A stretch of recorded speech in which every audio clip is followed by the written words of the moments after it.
About 10 months after her dream of a white elephant and the sign that she would give birth to a great leader, Queen Maya was expecting her child. One day she went to the king and said, "My dear, I have to go back to my parents. My baby is almost due." Since it was the custom in India for a wife to have her baby in her father's house, the king agreed, saying, "Very well, I will make the necessary arrangements for you to go."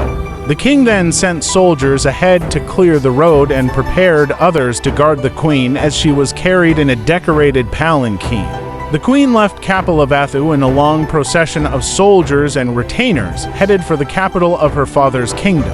On the way to the Kolia country, the great procession passed a garden called Lumbini Park.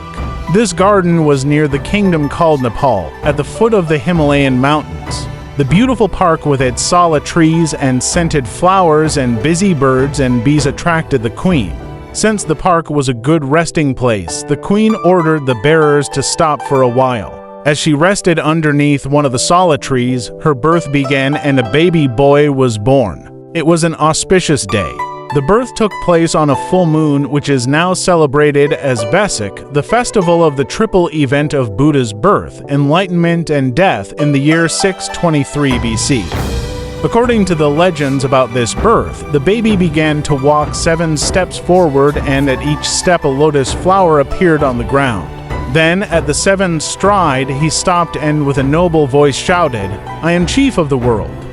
Eldest am I in the world, foremost am I in the world." This is the last birth. There is now no more coming to be.